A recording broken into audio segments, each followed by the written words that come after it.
Makakausap natin ngayon si Batangas 1st District Representative Leandro Leviste.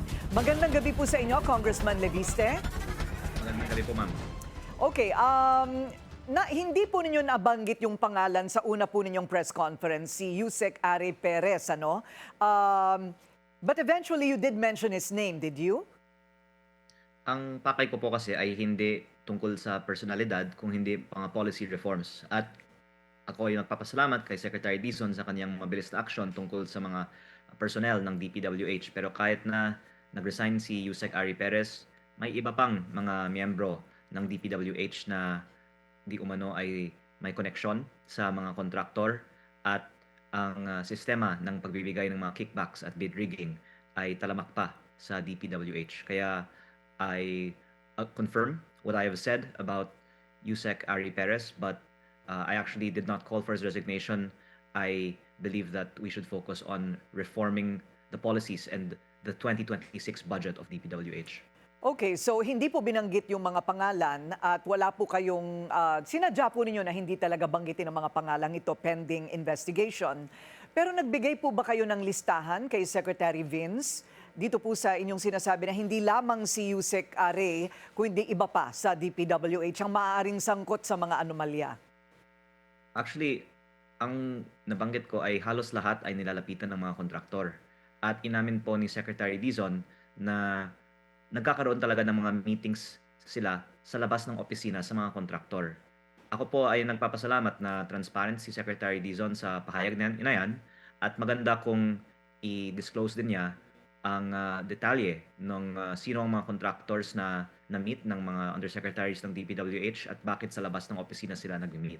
Ito po ay dahil may history na ang mga USEC ng DPWH ay nagbebenta ng pondo para sa mga distrito at hindi po lamang sa Kongreso nagkakaroon ng mga insertions pala sa mga budget. Sa DPWH Central Office daw nagsisimula na ang insertions ng mga contractors katulad ng contractor na nabanggit sa video na na-play nyo bago itong segment po. Yeah, so Congressman, ang sinasabi po ninyo, as you mentioned yesterday in your press conference, ito po'y pinag-uusapan na talaga. Kumbaga parang common knowledge na po itong gawaing ito between, you say, the contractors and DPWH personnel or DPWH officials. So wala po kayong tinutukoy. Ang sinasabi lamang po ninyo, tama po ba na ito ay dapat tignan at imbestigahan ni Secretary Dizon? At wala pong eksaktong mga pangalan kayong nalalaman who are, you think, guilty of this? Oh, in the Senate hearings po, ang mga dating opisyalis ng DPWH ay umamin na ginawa po ito sa panahon nila. At ang pakay ko ay hindi dapat palitan ng mga kasalukuyang tao sa DPWH kasi bago nga sila. Ang pakay ko po ay rebisahin ang 2026 national budget dahil ang mga proyekto na in-insert sa panahon ni Secretary Manny Bonoan ay nandyan pa. Ang mga proyekto ng DPWH ay parehong presyo pa rin pa. Kaya kung gusto natin sabihin na may bago na sa DPWH, dapat bago na rin ang mga proyekto at ang mga presyo ng mga proyekto sa national budget. I see. Okay. Is there any other way to meet? I imagine na kailangan po talagang mag-meeting ng DPWH at saka ng mga contractors. Pero ito ay after the bidding, ang sinasabi po ninyo parang nilalako po nila ang pondo sa mga contractor kung sino po yung highest bidder? Opo, ang actually main prinesenta ko sa aking press con kahapon ay biglang bagong congressman, nilapitan ako ng mga contractor at ang aking dating district engineer ay lumapit din sa aking opisina. Nagsasabi may mga contractor na nag-aasikaso daw na pondohan ng DPWH ang iilang mga proyekto sa aking distrito bago pa lumabas at natanggap ko ang kopya ng budget ng DPWH.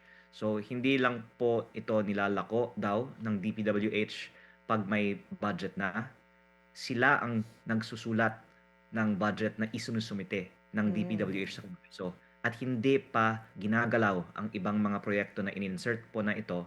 Kaya I'm thankful for this opportunity to speak with you, ma'am, on live television because this is not an issue about one undersecretary resigning. we need to change the 2026 budget because if we do not, we are allowing projects that were paid for by contractors to be funded by taxpayers' money. Malaki na po ang panukala ni Secretary Vince na ibawas sa budget ng kanyang departamento. Ano po, kulang pa rin po ba yung pagbabawas na yon?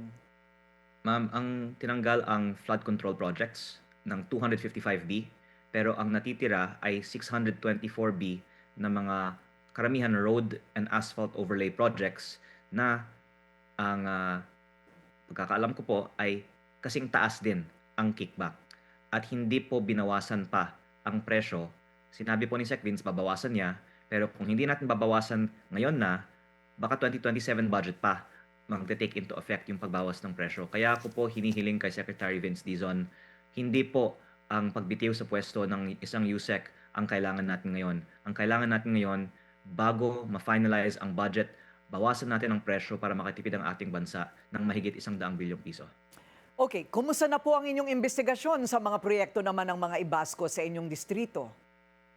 Hindi ko po na-focus pa ang mga asphalt overlay projects at ang GCI ang top asphalt overlay contractor, if I'm not mistaken, sa aking distrito. Pero nung tinatanong ko po ang mga taga DPWH First District noon, paano nagkaroon ng napakalaking pondo ang contractor na ito dito, hindi nga daw galing sa congressman. Ito po ay galing sa mga nasa itaas, yan ang word used. And I think that means sa regional office and sa central office. Kaya ang point ko po ay kung first hand I've heard na may practice ng nagbebenta ng pondo noon, kahit po bago na ang mga nakaupo sa DPWH ngayon, kung wala pa naman pong inanunsyo na ito ang mga nahuli namin na namimili ng pondo at ito ang paraan natin para wakasan ang practice na ito at ang kickbacks sa DPWH, hindi ako nagkukumbinse na hindi po ito nangyari sa paggawa ng 2026 national budget. At isa po ang simpleng solusyon din dito. May iba din mga kongresista na humingi na ilabas ng DPWH ang breakdown ng budget per congressional district para makita natin ano ang mga distrito na may malaking budget. At si Congressman Toby Chanco ay nag-request din na ilabas ng Kongreso ng sino ang mga proponent sa Kongreso ng mga proyektong ito. Hindi pa po ito inilalabas kahit na kayang-kayang ilabas. Kaya para ipakita natin na wala po tayong itinatago na binibili na pondo para sa mga project, sana po ilabas na ang detalye ng mga budget ng mga congressional district at sino po ang mga proponent ng mga project. I see. Okay, malinaw naman po yun. Huling tanong na lamang po. Ang resumption po ng investigasyon sa mga flood control projects, kailan po mangyayari sa tansya po ninyo? I read that Congress will not plan to do it and the Senate maybe after budget hearing pa. Pero ang tingin ko, ma'am, ay ang pinaka-importanting gagawin ng Kongreso at Senado for the rest of this year ang pagbaba ng presyo ng mga DPWH projects. Kasi in effect, maiiwasan natin ang mahigit 100 bilyong piso ng korupsyon. Hindi po ako naniniwala na ang ibang mga ginagawa natin ngayon ay makakaresulta sa pangolekta ng mga nawala ng pondo. Napakahirap pong bawiin ang nawala na. Pero kung ang hindi pa ninakaw ay ipiprevent natin, yan po ang pinaka-epektibong magawa ng Kongreso at Senado ngayon. Maraming salamat sa inyong oras, Batangas 1st District Representative Leandro Leviste. Manatiling nakatutok sa Bilyonaryo News Channel. Sumubaybay sa aming social media accounts at mag-subscribe sa aming YouTube channel para sa mga bago at eksklusibong balita.